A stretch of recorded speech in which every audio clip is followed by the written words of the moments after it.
자, 오늘은 4월 10일입니다. 오늘은 아파트에서 키우는 분재, 병충해 방제에 대해서 말씀드릴까 합니다. 아파트는 노지에 비해서 병충해 방제에 상당히 유리한 조건이라고는 할 수가 있습니다. 뭐 예를 들면 알을 낳아서 뭐 애벌레를 만들어서 나무를 갉아먹을 수 있는 뭐 이런 나방류, 그 다음에 뭐 하늘소, 이런 큰 곤충들이 아파트 베란다에는 들어올 수가 없습니다. 대부분의 아파트 베란다에는 방충망이 촘촘하게 되어 있기 때문에 모기도 못 들어오는데 그런 큰 곤충들이 들어올 수는 없겠죠. 그래서 그런 점에서 아파트 베란다는 이 병충해에 있어서 상당히 유리한 조건이라고 할 수가 있습니다. 그런데 또 한편으로는 뭐 늦은 봄이나 뭐 이럴 경우에 상당히 건조하면서도 고온의 상태가 유지되기 때문에 또 그런 점에서 그리고 또 통풍도 이렇게 아무래도 노지보다는 훨씬 못하기 때문에 그런 점에서 또 불리한 점도 있습니다.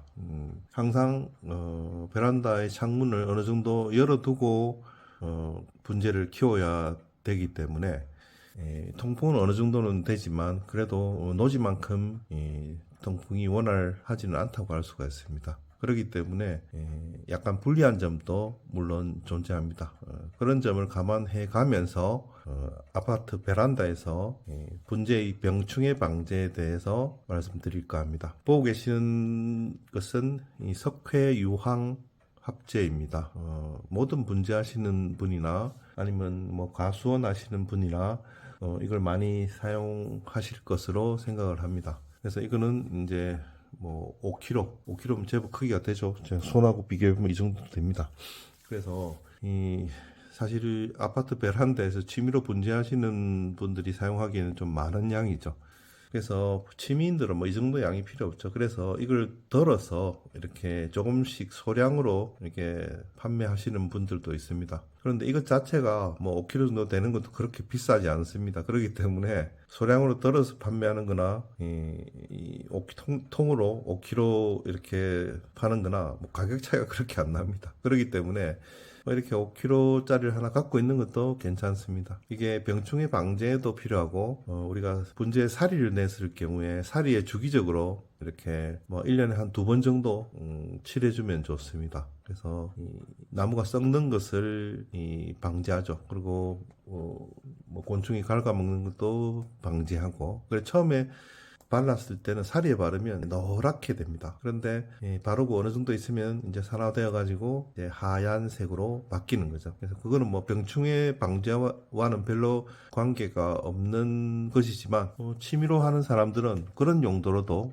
필요하기 때문에 이 석회유황 합재를 이렇게 뭐 컴포장으로 하나 갖고 있는 것도 괜찮습니다. 제가 이거 뒷면을 보면 2018년에 생산된 거라고 나옵니다. 그래서 내가 산지가 한 4, 5년 되는 것 같습니다. 그래서 이걸 갖다가 살아생전에 다 쓸 수 있을지는 모르겠으나 분재를 하는 사람들에 있어서 필수품이라고 할 수가 있습니다. 보통 우리가 뭐 분재를 설명하는 입문서나 책에 보면 보통 2월 말에 석회유황 합재를 뭐 한 500배 정도, 뭐 1000배 정도 희석해서 물에 이렇게 분재 전면에 도포하면 뭐 1년이 행복하다, 뭐 이런 식으로 되어 있습니다. 맞는 말이고요. 그래서 꼭 그렇게 뿌려주는 것이 좋습니다. 저는 뭐 그게 500배인지 1000배인지는 모르겠으나 뭐 대충 그 정도로 눈대중으로 희석해서 뿌려주고 있습니다. 그리고 이제 사리에 바를 때는 붓으로 이렇게 원액을 바르고 있습니다. 그래서 그때는 원액을 써야 됩니다. 원액을 종이컵 같은데 이렇게 좀 덜어서 붓으로 이렇게 발라주면 됩니다. 그래서 석회유황 합재는 얼룩이 남기 때문에 뭐 컵 같은 데 쓰면 안 되고 종이컵 같은 데에서 쓰고 버려야 되는 거죠. 그래서 보통 아파트 베란다는 이 노지보다 싹이 빨리 움직입니다. 그렇기 때문에 2월 말에 뿌리려면 조금 늦을 수 있습니다. 그래서 저 같은 경우는 보통 1월 중순 정도 또는 늦어도 한 1월 말 정도에는 뿌려주고 있습니다. 그래서 2월 초 되면 이미 싹이 움직이는 문제들이 많이 있습니다. 그렇기 때문에 새싹이 나기 전에 이제 이파리에 뿌려주면 좀 얼룩이 남죠. 그렇기 때문에 보기에도 안 좋고 나기 전에 뿌리는 것이 훨씬 방제에도 도움이 됩니다. 왜냐하면 뭐 여러 군데 뿌릴 필요 없고 그리고 이파리가 없을 때는 뭐 잘 보이기 때문에 구석구석 골고루 잘 뿌려줄 수가 있습니다. 그렇기 때문에 이파리가 나기 전에 뿌리는 것이 정석입니다. 그런데 문제는 상록수 같은 경우에는 여전히 이파리가 항상 달려 있죠. 그렇기 때문에 상록수 같은 경우에는 뭐 할 수 없이 이파리가 난 상태에서 뿌려주면 됩니다. 근데 상록수도 이제 봄 되면 새잎이 나기 때문에 묵은 이파리는 이제 뭐 떨굴 수도 있고 그래서 크게 뭐 표시는 안 납니다. 그래서 상록수든 화렵수든 관계없이 자기가 사는 지역에 따라서 적절히 이 새싹이 움직이기 전에 뿌려주시는 것이 가장 적합합니다. 자, 이제 석회유황합제 뒷면입니다. 이 뒷면에는 이제 뭐 효과도 쓰여 있고 사용 방법도 쓰여 있습니다. 보면 이제 이 작물에 따라서 뭐 좀 다를 수 있지만 보통 사과, 배, 포도, 감, 복숭아, 감귤 뭐 주로 핵과류라고 하죠. 그래서 신엽기에 1회 200배 희석해서 뿌려주라고 되어 있습니다. 그래서 뭐 과손하시는 분들은 좀 이렇게 좀 강한 농도로 뿌려주시는 거고 뭐 분재하시는 분은 그거보다 조금 더 희석해서 한 500배 정도 이상으로 희석해서 뿌려주시는 것이 좋습니다. 자, 우리 집에 있는 세 가지 농약을 갖고 왔습니다. 맨 왼쪽에 있는 것은 천연에서 나는 물질을 추출해서 농약으로 만든 미충이라는 농약이고요. 그 다음에 중간에 있는 것은 수프라사이드, 그 다음에 오른쪽 슈퍼펀치라는 농약입니다. 다 이제 적용하는 해충이 다 다르죠. 그래서 몇 가지는 갖고 있는 게 좋은데, 자, 뭐에 사용하는 것인가? 보통 이 친환경 농약 이런 것은 보면 이제 뭐 보통 진딧물 같이 뭐 일반적으로 많이 생기는 뭐 응애라든지 진딧물이라든지 일반적으로 많이 생기는 이 해충의 효과가 있습니다. 특히 우리가 뭐 채소 같은 걸 키울 때 그럴 때는 이런 친환경 농약을 쓰는 것이 좋죠. 뭐 스프라사이드 같은 경우에는 뭐 특정 해충에 대한 잘 쓸 일이 없는 건데 이건 우리 집 그 분재가 아닌 뭐 다른 화분에 솜개각충이 좀 껴서 그런 걸 방지하기 위해서 뭐 이렇게 하얀 솜처럼 생기는 해충이 있습니다. 그래서 그런 걸 방지하기 위해서 사놨습니다. 뭐 뒤에 보면 뭐 그거 외에도 다양한 해충에 이렇게 다양한 해충의 효과가 있는 것으로 나옵니다. 보면 뭐 여러 가지 보이죠. 그래서 그런 데 사용해도 되고요. 그 다음에 슈퍼펀치. 보통 이 물에 다 희석해서 쓰는 거죠.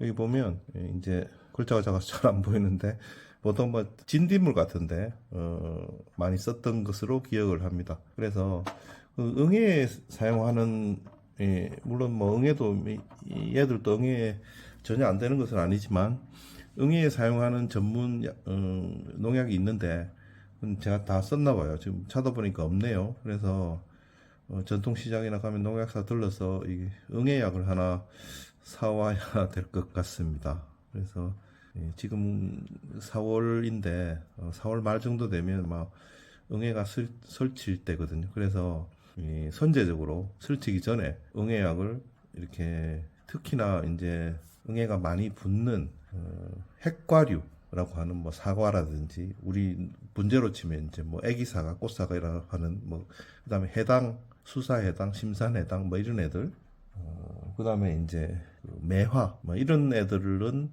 특히 이렇게 응애약을 미리 좀 뿌려주는 것이 건강한 분재를 키우는 중요한 단계다라고 할 수가 있습니다. 그래서 이런 한 두세 가지 농약은 이렇게 분재를 하시는 분이라면 아파트에서 하시는 분이라도 이렇게 꼭 이제 상비하고 있어야 된다고 할 수가 있습니다.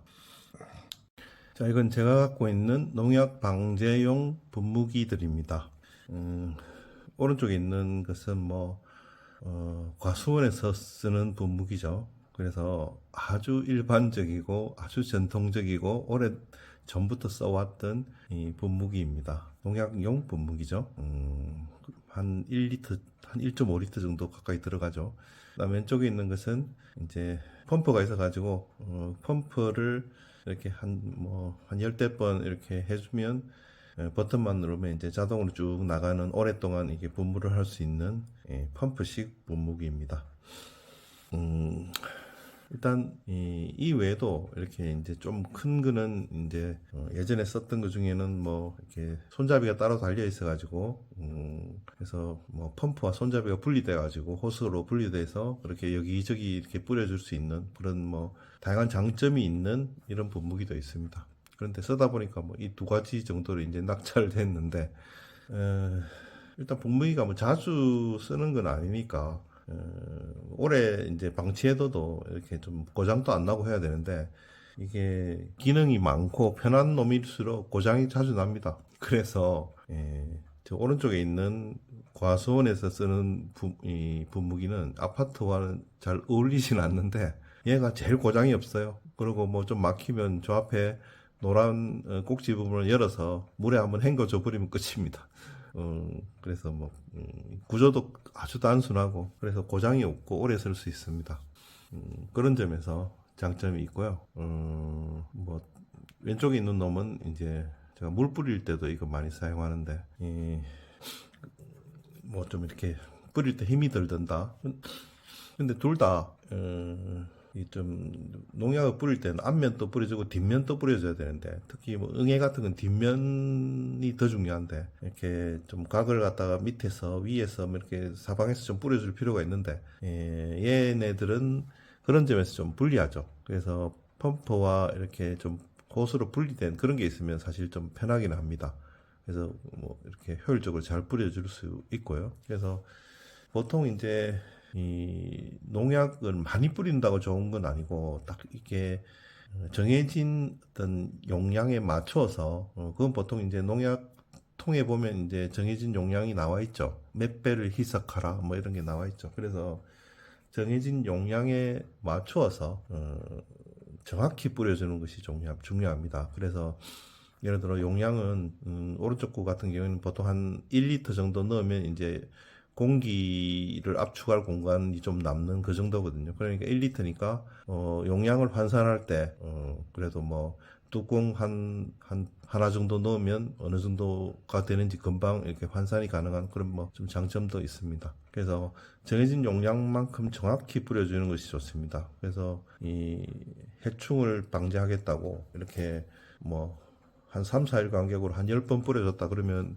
나무가 죽습니다. 그래서 이 농약을 많이 뿌려서 나무가 죽을 수도 있으니까 정해진 용량만큼 정확히 뿌려주는 게 필요합니다.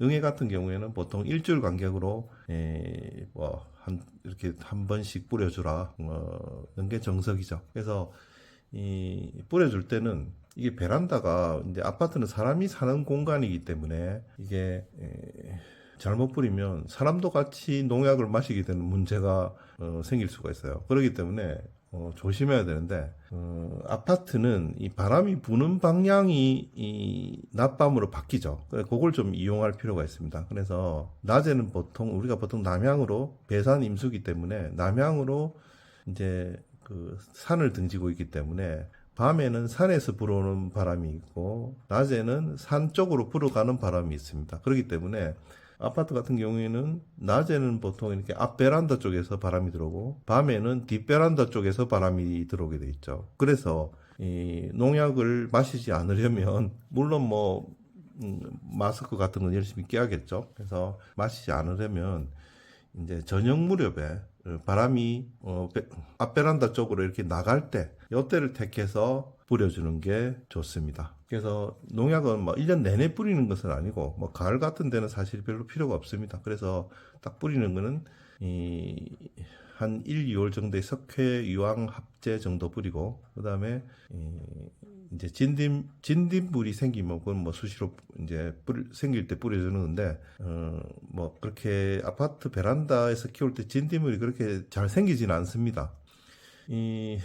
그런 해충이 생기는 이 루트는 보통 초보일 때 많이 생기는데, 그 해충 방제할 줄도 모르는 초보 때 주로 많이 생기는데, 왜 그런가 하면 이제 나무를 키우다 보면 이 나무도 한번 키워보고 싶고 저 나무도 한번 키워보고 싶고 그렇거든요. 그래서 보통 이제 뭐 나무를 많이 사게 되죠. 뭐 그래서 나무가 거래되는 뭐 가장 활발한 시기가 이제 봄이 시작될 때쯤이니까, 그래서 이것저것 사게 되면 그 나무에 이제 해충이 끼어서 보통 오게 되죠. 그렇기 때문에 뭐 한 나무에 해충이 끼어서 오면 뭐 퍼지는 건 순식간이죠. 그렇기 때문에 나무를 잘 안 사는 이제 고수 같은 경우에는 별로 해충이 끼질 않아요. 특히 진딧물 같은 것은 뭐 구경하기도 힘들죠.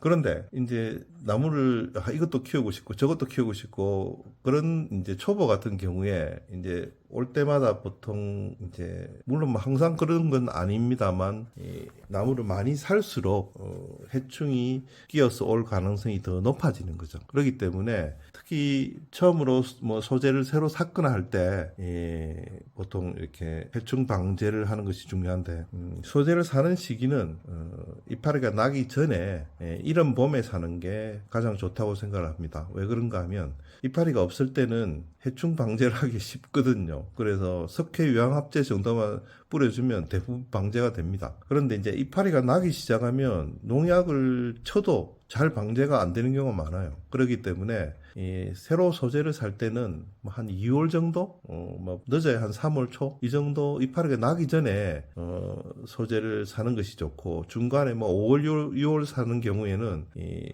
해충 방제에 아주 문제가 될 수가 있다 라는 걸 이제 알고 계셔야 됩니다. 그래서 지금 저 오른쪽 분무기 안에는 지금 석회 유황합제 희석한액이 들어가 있습니다. 아직 이렇게 한 뿌리고 이게 원래는 남은 건 다 버려야 되는데, 이게 계속 놔두는 이유는 새로 이제 소재를 사면 이제 흠뻑 샤워를 시키려고 아직 안 버리고 있습니다. 그래서 이제 뭐 더 살 일이 없으면 이제 버려야 되는 거죠. 그래서 이건 뭐 희석액이기 때문에 그리고 뭐 맹독성도 아닙니다. 그리고 그러기 때문에 석회 유황합제 정도는, 희석액 정도는 뭐 일반 하수구에 뿌려도 뭐 큰 문제는 없습니다. 그래서 이게 이제 화단이 우리가 좀 이렇게 안정이 되면 사실은 병충해도 잘 생기지가 않습니다. 그런데 이제 막 그 새로운 화분이 자꾸 들어오고 이러면 그때 병충해가 이제 생기는 거죠. 그래서 만약에 생기게 되면 이제 수세가 약한 화분부터 이제 맛이 갈 수 있는 거죠. 그래서 지나치게 약한 화분에 병충해가 심해지면 보통 그 나무는 죽게 되죠. 약한 나무에 병충해가 들었다고 또 이 농약까지 뿌리게 되면 농약 때문에 죽기도 하고요. 그렇기 때문에 이 병충해 방제는 항상 신경을 써서 관리를 해야 된다라고 말씀드릴 수 있습니다. 장시간 동안 시청해 주셔서 감사합니다.